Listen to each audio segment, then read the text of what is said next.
Define the role, the employee avatar. We've arrived at our last step in Define the Role. We're now ready to bring everything together into one handy reference guide. So far, you've completed your hate to-do list, employee wish list, needs analysis, and values pyramid. These resources shed light on the personal qualities or behavioral fit we need in our next hire. But though we've made the hiring process much clearer, we can still go one step further by creating what we call the employee avatar. The employee avatar is your instruction manual for the rest of the hiring process. The avatar not only sets clear expectations, but it can also serve as a useful tool to monitor employee success once hired and establish guidelines for annual reviews. It is your overview or talent snapshot that weaves the personal and professional characteristics you're looking for into one handy document.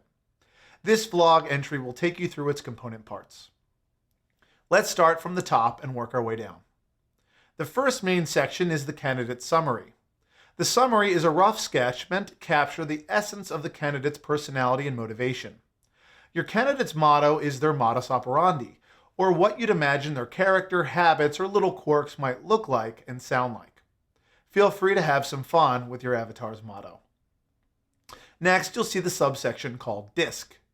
If you've never heard of the DISC before, know that it's helpful to use some type of personality diagnostic tool when hiring and matching talent to the role. We like the DISC because it's easy to understand and is general enough that it doesn't immediately disqualify good candidates. We'll dive much more into detail on the DISC and its usefulness later. In our DISC example, we have a few different suggestions, but suffice it to say that our ideal candidate is likely to have the traits of an interactive, steady, and compliant or ISC personality. Also realize that other personality types will also be strong candidates for the position like the SC or CS because people with this type of personality tend to have the behavioral characteristics that make for great assistants. SC personalities on the DISC tend to be careful, thoughtful, steady, and patient, qualities that are great in a supportive kind of role. In the candidate summary, we've also included goals and pain points. These are meant to be viewed in tandem with the DISC type because you'll find the motivation of employees or why they work and do what they do can differ quite a lot. For example, if you're hiring a salesperson, you'd need that personality to be motivated by money in order to be successful in the role of a commission-based salesperson.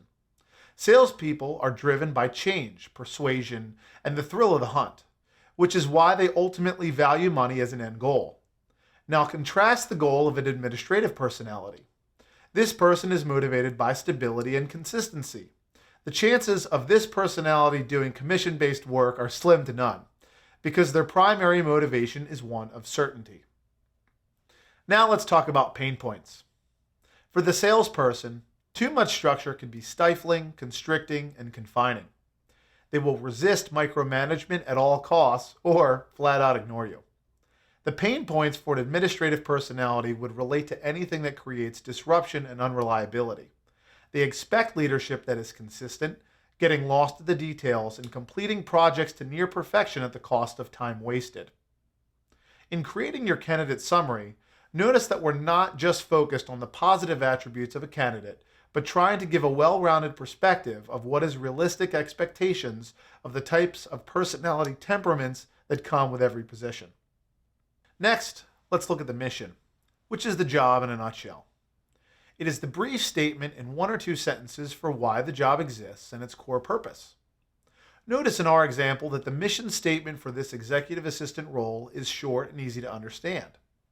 It's a good idea to avoid using jargon when writing your mission. If you can't articulate why the job exists in simple terms, then you shouldn't expect candidates to have clarity either.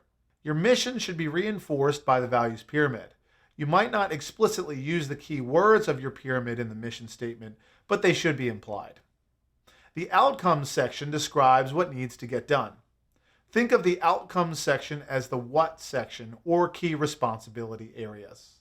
This outcomes section is not an exhaustive list, but rather the broad strokes for which you can measure success in the role. Generally, you're looking at the role having 4 to 6 outcomes. The competencies section is where you list the fundamental skills needed to succeed in the role. They are the tools for how you perform the outcomes and the mission. You can generate quite a long list of competencies, but generally these skills should complement the mission, outcomes, and values pyramid. Notice that our fictional CEO has chosen tech savvy, communication skills, which could encompass both written and oral proficiency, team player, efficiency, and professionalism as his core competencies. It would stand to reason that you'd need high-level communication skills to deal well with your CEO and all communication contacts that reach out to him. This tool will take time to build, reflect on, and refine. But now you know who you need to hire as you have successfully defined the role. Congratulations! You've completed the most challenging part of the hiring funnel. Once you know what you want, it's infinitely easier to go out and find it.